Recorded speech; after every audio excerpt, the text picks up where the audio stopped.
Baik, yang pertama kita akan membahas apa itu rokok.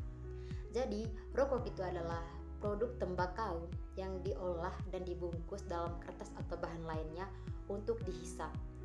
Proses pembuatan rokok ini melibatkan campuran daun tembakau kering yang dicacah dan dicampur dengan bahan-bahan lainnya seperti perekat untuk membentuk sebatang rokok. Ada beberapa definisi rokok. Yang pertama itu menurut Badan Kesehatan Dunia atau WHO.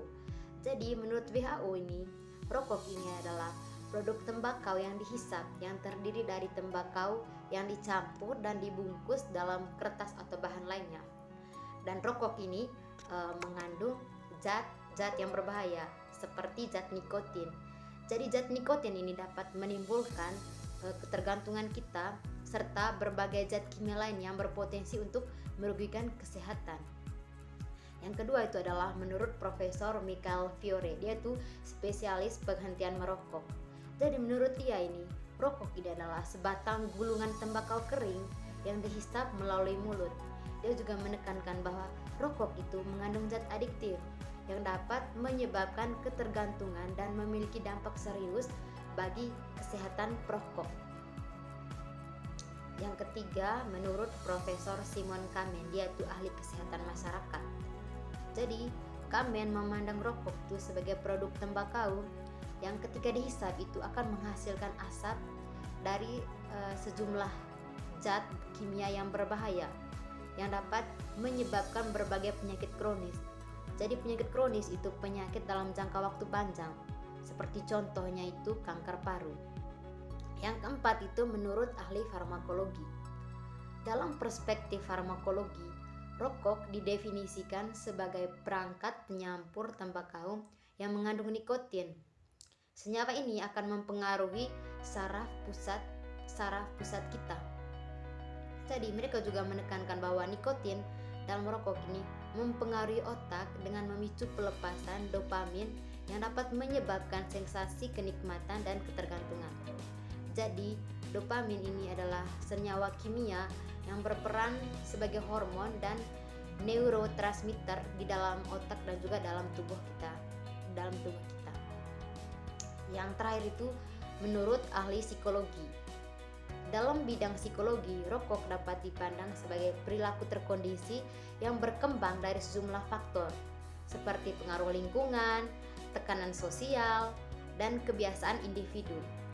Mereka mungkin menyoroti bagaimana aspek psikologis individu yang mempengaruhi kecenderungan untuk memulai dan melanjutkan kebiasaan merokok mereka.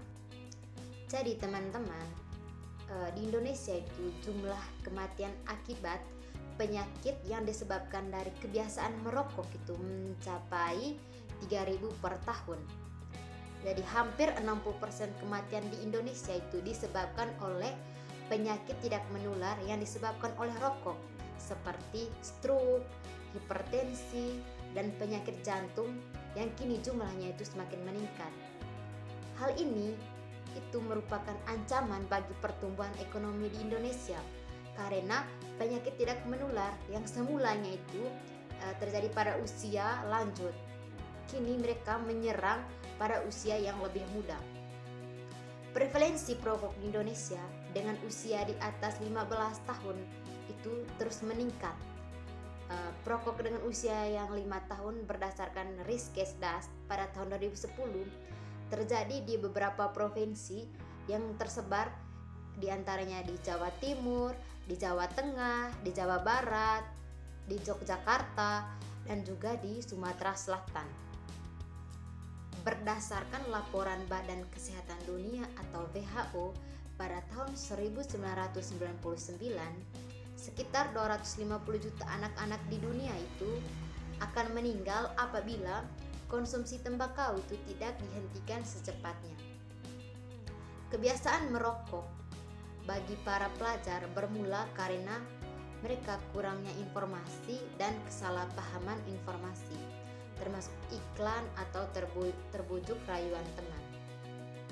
Menurut hasil angket Yayasan Jantung Indonesia, sebanyak 77% siswa merokok itu karena ditawari teman. Pergaulan di luar rumah juga menjadi hal yang punya pengaruh besar terhadap perkembangan seorang remaja. Sudah sering dijumpai bahwa remaja ini kini akan ikut-ikutan merokok ketika ada seseorang teman yang menawari barang berbahaya itu padanya. Bahkan yang lebih mirisnya lagi, kebanyakan remaja itu beranggapan bahwa mereka akan terlihat lebih keren atau mereka akan terlihat lebih gaul ketika mereka itu mengonsumsi rokok. Mengapa rokok berbahaya bagi kesehatan remaja?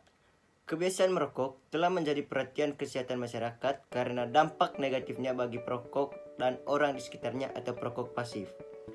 Banyak negara telah menerapkan regulasi ketat terkait iklan rokok, tempat-tempat merokok, serta upaya-upaya untuk mengurangi konsumsi rokok dan mengedukasi masyarakat akan bahayanya. Rokok sangat berbahaya bagi remaja karena dampak buruknya terhadap kesehatan fisik dan psikologis. Berapa alasan mengapa rokok berbahaya bagi remaja? Yang pertama itu dampak kesehatan. Remaja yang merokok memiliki risiko lebih tinggi untuk mengalami berbagai masalah kesehatan, termasuk gangguan pernapasan, penurunan fungsi paru-paru, peningkatan risiko penyakit jantung, dan risiko tinggi terkena kanker. Organ tubuh mereka juga masih dalam tahap pertumbuhan dan perkembangan, sehingga merokok dapat mengganggu proses tersebut. Yang kedua itu ketergantungan nikotin. Remaja cenderung lebih rentan terhadap ketergantungan nikotin karena otak mereka masih dalam tahap perkembangan. Nikotin, zat adiktif dalam rokok, dapat dengan cepat memicu ketergantungan fisik dan psikologis yang sulit untuk dihentikan. Yang ketiga itu pengaruh perilaku. Merokok pada usia muda dapat menjadi pintu masuk ke kebiasaan buruk lainnya.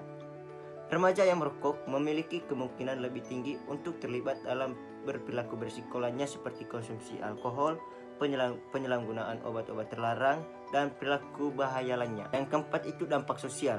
Kebiasaan merokok pada remaja dapat memengaruhi hubungan sosial mereka. Seiring perubahan norma sosial terkait merokok, remaja yang tidak merokok mungkin merasa terisolasi atau tertekan oleh tekanan dari teman sebaya yang merokok. Yang kelima itu rendahnya prestasi akademik. Merokok juga telah terkait dengan penurunan kinerja akademik. Remaja yang merokok cenderung memiliki masalah konsentrasi dan fokus yang bisa mempengaruhi pencapaian mereka di sekolah. Ada beberapa jenis rokok yang mungkin sering dikonsumsi oleh para remaja. Di antaranya yang pertama itu klobot. Klobot merupakan pembungkus yang terbuat dari kulit jagung. Rokok klobot merupakan produk khas Nusantara. Keseluruhan pembuat rokok klobot dilakukan secara manual dan merupakan warisan temurun nenek moyang. Yang kedua itu karbon. Karbon merupakan bahan pembungkus yang terbuat dari daun aren. Rokok karbon juga merupakan rokok tradisional khas Nusantara. Rokok karbon masih dapat ditemui di Kampung Ciptagelar, Sukabumi. Yang ketiga itu sigaret. Sigaret merupakan bahan pembungkus rokok berupa kertas, di mana bahan ini yang sampai sekarang masih digunakan baik dalam rokok tradisional maupun rokok modern. Rokok sigaret biasanya dijual dalam bungkusan berbentuk kotak atau kemasan. Ada pula rokok sigaret yang dilinting dengan sendirinya. Yang keempat, cerutu. Cerutu merupakan gulungan utuh daun tembakau yang dikeringkan dan difermentasikan. Rokok cerutu sudah ada di Eropa sejak tahun 1400-an. Cara penggunaan cerutu mirip dengan rokok, yaitu sama-sama dibakar di salah satu ujungnya. Bagaimana kebiasaan merokok remaja terkait dengan akademik dan konsentrasi mereka dalam lingkungan sekolah? Baik, remaja yang merokok cenderungnya memiliki kinerja akademik yang lebih rendah daripada rekan-rekan remaja yang tidak merokok. Kebiasaan merokok dapat diganggu fokus, motivasi, dan kesiapan belajar mereka yang pada gilirannya dapat berdampak pada hasil akademis. Apa saja konsekuensi kesehatan yang akan didapatkan bagi para remaja yang sudah kecanduan rokok? Remaja yang kecanduan rokok dapat menyebabkan masalah pernapasan seperti asma, batuk kronis, dan risiko terkena infeksi saluran pernapasan atas. Merokok pada usia remaja dapat meningkatkan risiko penyakit jantung di kemudian hari. Nikotin dalam rokok menyebabkan penyempitan pembuluh darah yang bisa berkontribusi pada peningkatan tekanan darah dan meningkatkan risiko penyakit jantung. Remaja juga yang merokok cenderung mengalami ketergantungan nikotin dengan cepat, yang dapat menyulitkan mereka untuk berhenti merokok di masa depan. Ada korelasi antara kebiasaan merokok dan gangguan mental, seperti kecemasan, depresi, dan stres yang lebih tinggi. Berikut adalah beberapa cara yang dapat dilakukan untuk mencegah remaja merokok. Yang pertama itu, ajarkan remaja mengambil keputusan yang tepat. Berikan dia informasi mengenai risiko dan dampak merokok pada kesehatan. Serta ajarkan remaja untuk menolak ajakan merokok. Yang kedua, jadilah contoh yang baik. Orang tua dapat menjadi contoh yang baik bagi remaja. Yang ketiga, rutin berkomunikasi dengan remaja. Orang tua perlu mempersiapkan diri untuk menyamakan gaya komunikasi dengan remaja dan tidak menghakimi saat ia mulai terbuka.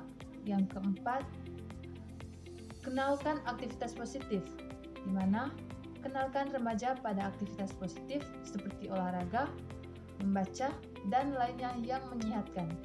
Yang kelima, hindari pemicu. Ketahui pemicu merokok dan buat rencana untuk menghindarinya atau mengatasinya. Yang keenam, bertemanlah dengan orang yang tidak merokok. Hindari berkumpul dengan teman-teman yang sedang merokok. Yang ketujuh, hindari sesuatu yang terkait dengan rokok. Hindari sponsor, iklan, poster, rokok gratis, dan aktivitas yang melibatkan merokok. Selain itu, beberapa hal yang dapat dilakukan untuk mengurangi merokok di kalangan remaja, diantaranya menaikkan harga rokok, membatasi akses rokok, membatasi pemasaran tembakau, melaksanakan kampanye media, dan menyediakan program berhenti merokok.